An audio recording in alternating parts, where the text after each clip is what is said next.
Pessoal, um prazer estar aqui, né? Eu acho que de tudo que a gente viu na outra palestra, né, a ideia é como você usa a sua cabeça, o seu comportamento para explorar o melhor possível a tecnologia, né? Não adianta ter a tecnologia se você não tem a capacidade de aprender para dominar a tecnologia. É um pouco disso que eu vou falar para vocês. Primeiro ponto, né, antes de a gente entrar no Power Skills especificamente, vamos ver aqui, deixa eu ver. Queria que vocês fizessem uma viagem aí no túnel do tempo, né? Porque a gente está falando de aprendizado. Quando a gente estava ali na época do colegial, se questiona, bom, agora é a época do vestibular, né? Tem que ser o melhor aluno, tem que passar na melhor universidade. E parece que aquilo é definitivo. Aquilo marca a tua vida. E não tem volta. Então aquilo que você fez de graduação é o que vai ser até o final da tua vida. Isso podia ser a realidade há alguns anos. Né? Então, se a gente for ver aqui a idade dos nossos pais, né, o que era? Início, né, iniciamos ali a graduação, aprendemos, entramos no mercado de trabalho, se mantemos nesse mercado de trabalho numa constância e depois a gente se aposenta. Né? A tal da estabilidade. Né? Você define o seu rumo e você vai até o fim. Mas a gente vê que isso não funciona mais. Né? Então a gente vai ter aí uma curva de primeiro você aprende, depois você desaprende. Né? Então, assim, mesmo as tecnologias, você não pode ficar apegado a uma tecnologia. Você tem que estar aberto a aprender novas tecnologias, aplicar essas tecnologias na sua vida. Por isso que vem a inovação. Né? Então, aprender, desaprender, fazer, descansar. Descansar é importante para o aprendizado, para a memória. Depois aprende, faz, desaprende. Aí, quem sabe, um dia você se aposenta. O aprender, gente, é se desafiar. Esse é o primeiro ponto. Não adianta querer aprender e falar assim, aprendi só para essa prova ou para essa função. É você sair do seu próprio senso comum. É você se transformar, sair de um ponto e ir para outro ou para 1000 pontos. Bom, muita gente já deve ter ouvido falar, né, da Carol Dweck, ela é uma psicóloga de Stanford. Ela tinha uma preocupação, uma indagação, na verdade, né? Por que as pessoas fracassam e por que algumas continuam. Esse livro foi bem conhecido, né, o Mindset de Crescimento. Ela começou a observar alguns estudantes, até crianças mesmo. Então ela dava alguns exercícios, por exemplo, vamos montar aqui um quebra-cabeça? Quebra-cabeça fácil, todo mundo lá montava. Vamos aumentando a dificuldade. Aí ela começou a ver que alguns alunos seguiam. E aí eles iam querendo continuar, mesmo que fosse difícil. Eles não desistiam. Dali, dos estudos dela, ela concluiu que tem 2 tipos de mindset. O fixo e o flexível. O fixo, basicamente, você acha que aquilo é porque é. E o flexível, eu estou aberto a aprender. Eu sei que eu sou meramente aprendiz e o erro faz parte do processo. Vou perguntar para vocês, reflexão, qual é o mindset de vocês? Qual é o mindset da equipe de vocês? Será que a sua equipe ela não está muito fixa?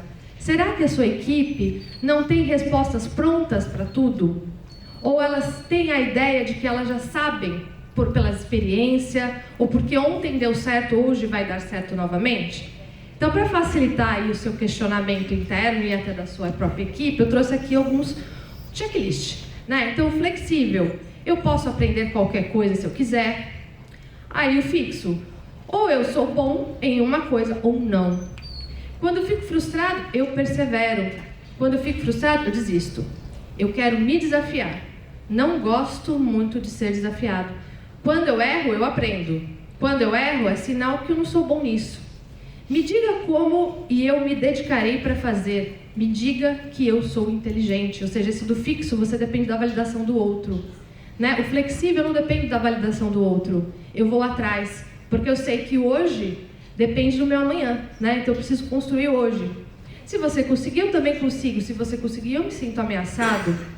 Meu esforço e minha atitude determinam tudo. As habilidades que eu tenho determinam tudo.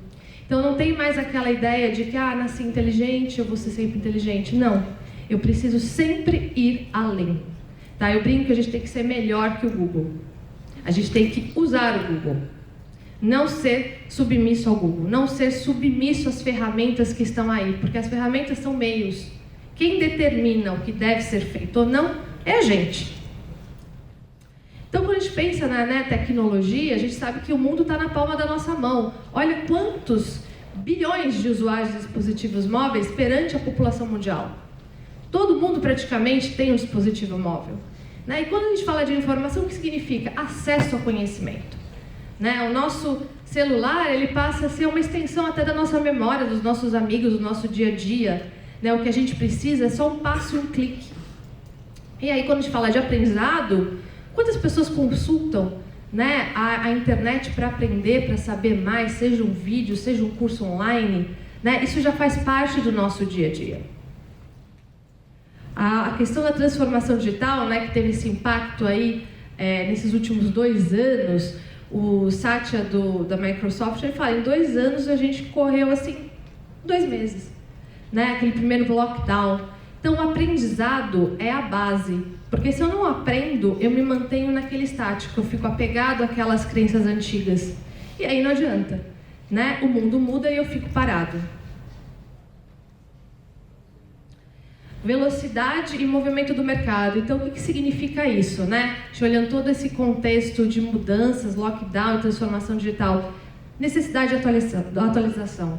A gente perceber as nossas lacunas de conhecimento e tentar supri-las. A adaptação e a requalificação acelerada. Lembra daquele primeiro gráfico que eu mostrei? Aprender, desaprender e aprender continuamente. Hoje, 375 milhões de pessoas precisarão mudar de ocupação na próxima década, de acordo com a McKinsey. Porque novos empregos serão criados, novas funções serão criadas conforme as demandas. Então, essa mudança constante é algo que a gente sempre tem que ter em mente. Né? Olha só, qual o desafio dos líderes? Como superar essa mudança e treinar essas pessoas para que elas estejam capacitadas. Porque é um ponto a questão da retenção, de você manter talentos também. Então, você acreditar naquele potencial de mudança, ou seja, o potencial de ter um mindset flexível. Power Skills, as habilidades essenciais que não podem ser feitas por máquinas por enquanto. O que são as Power Skills, né? Hoje no mercado a gente tem falado, ao invés de soft skills, que talvez vocês conheçam mais dessa forma, que é o comportamento. Né? Basicamente, a gente chama mais Power Skill porque soft parece uma coisa muito leve, e na verdade não é tão leve, é o decisor.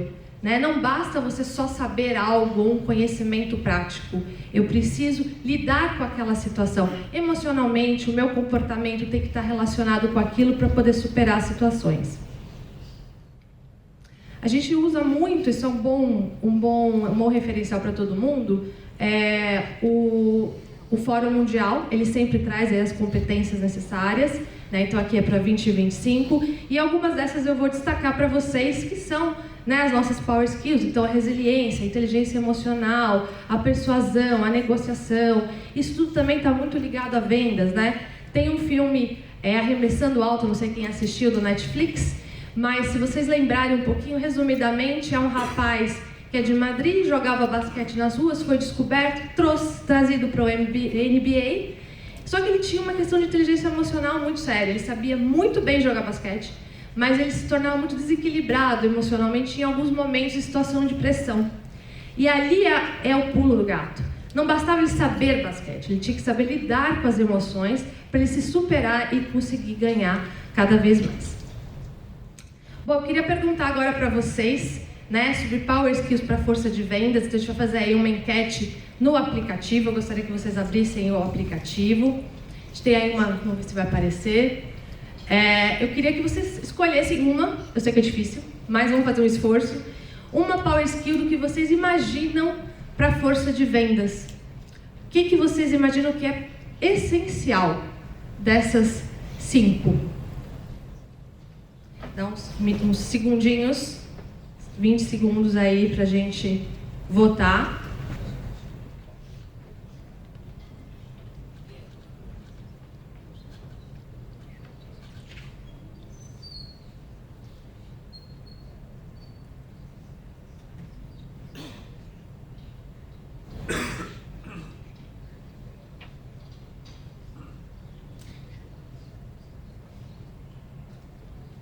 Dois segundos.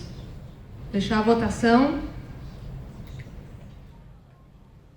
Então, gente, vamos lá, fechando a votação rapidamente, a gente viu aí que o que deu mais, 57%, é comunicação.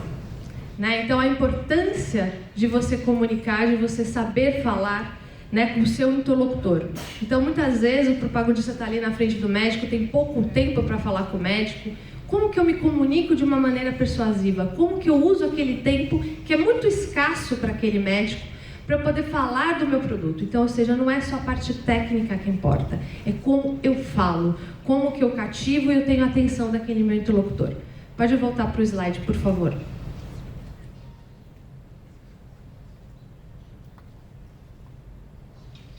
Então vamos pensar agora na nossa realidade aqui de propagandistas e forças de venda, né? Eu acho que sempre tem um grande dilema no treinamento, que é, vou focar em hard skills. Os hard skills são os processos, é o conhecimento técnico, é falar sobre o produto, que é muito voltado, muito mais fácil de metrificar, né? De você ter um resultado, eu consegui vender tanto porque eu sei falar sobre o produto. E aí o power skills às vezes fica como que eu posso dizer, meio esquecido, né? É difícil treinar. Como é que eu faço isso?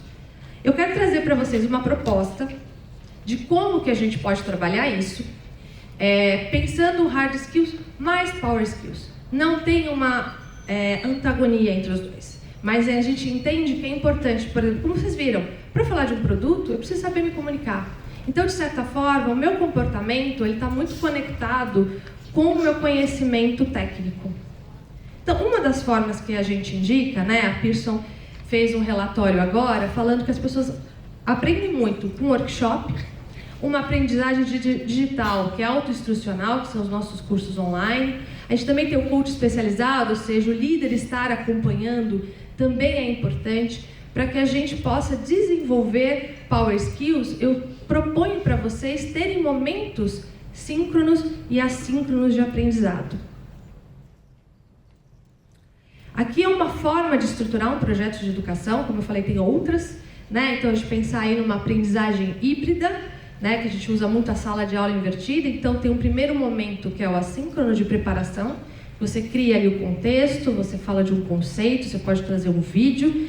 O aluno ele vai fazer num período antes do momento síncrono, né? Esse momento síncrono eu coloquei aqui como dia do evento, mas para que a gente usa isso, né? Pode ser um workshop, pode ser uma palestra, pode ser um encontro virtual mesmo ou presencial, para você refletir, para você trocar, para você fazer análise de cenários, e aquele aluno já vem preparado, porque ele já leu a respeito, ele já estudou a respeito sobre aquilo. E depois a gente tem um outro período, que é exatamente para sustentar a memória, e aí a gente vai vendo o comportamento na prática, que é de sustentação, que é de aplicação. Né? Então você pode observar aquele resultado, ou seja, será que aquele meu propagandista, quando ele foi para campo, ele realmente foi mais assertivo? A comunicação dele foi melhor? Eu consigo ter um feedback? Eu consigo fazer uma avaliação? Eu consigo pedir para ele, por exemplo, postar num grupo, numa comunidade? Criar comunidades é sempre importante para ter um ambiente de troca, né, posterior a esse momento de workshop. Então essa técnica eu acho que funciona bastante e a gente consegue aí dinamizar tanto hard skills com power skills integrados. Algumas recomendações para vocês, né? Então, assim, sempre faça esse equilíbrio entre o autoinstrucional e o momento síncrono, para que seja muito valorizado o momento síncrono, realmente seja um momento de troca, de grupo. Pense também no módulo colaborativo, como eu falei, comunidades, sejam elas quais forem, vocês podem usar outras ferramentas, mas seja no grupo do WhatsApp, o que seja, mas para realmente as pessoas poderem ter espaço para falar e trocar. Usa quiz, case é sempre muito útil, né? Porque é a maneira de aplicar, então trazer boas práticas. Organizar por assuntos e temas, ou seja, faça conexão, né? Se você tem um momento assíncrono e é um assunto muito desconectado com o momento síncrono, a pessoa não vai fazer nenhuma relação. Então tem que ter esse balanceamento. Proponha ciclos de desenvolvimento, então a ideia é a gente ter ciclos menores, e nesses ciclos menores a gente consegue potencializar melhor o aprendizado, porque a gente consegue medir com uma certa frequência. E óbvio, sempre chame os líderes para influenciar, né? Porque os líderes são muito importantes para ajudar o desenvolvimento mesmo do colaborador. O que a gente pode fazer a partir dessa conversa que a gente teve aqui, né? Ou seja, saber que a gente precisa aprender continuamente, a gente sendo líder ou sendo o liderado, né? Entender que a gente tem um novo cenário e a gente não tem que se sentir ameaçado com o novo cenário de tecnologia, e sim se sentir preparado para dominar a tecnologia e fazer com que ela esteja à mercê da gente, né? A gente tem que ser melhor que a tecnologia. Promova sempre essa integração das capacidades humanas e tecnológicas, não sempre em dilema, mas em integração. Pense as ações de formação como uma alavanca fundamental, né? Então, ou seja, entender que o aprendizado ele tem que estar dentro do trabalho, né? Faz parte do trabalho. Eu sei que todo mundo corre o dia inteiro, tem um tempo muito escasso para aprender, mas saiba que isso é o seu trabalho também. Não pode ser entendido como uma coisa a mais, além, tá? Porque assim você consegue se desenvolver constantemente. E implante aí os projetos híbridos como uma forma de usar tanto Power Skills quanto Hard Skills para potencializar as vendas, né? Porque a gente sabe que não dá para ter uma andar sem a outra, né? E é isso, gente. A aprendizagem colaborativa é um ponto aí de encontro fundamental para as trocas. Então é isso que eu queria passar para vocês. Eu sou a Ana, se vocês quiserem bater um papo, trocar, tá aí o meu contato. Eu agradeço demais a oportunidade, a Tab Media, né, pela parceria, uma parceria aí com o UOL EdTech, e assim, além de uma parceria super boa pra gente, é uma parceria também boa para vocês, porque todo mundo aqui vai ter vantagens exclusivas aí de adquirir mais conteúdo e conhecimento.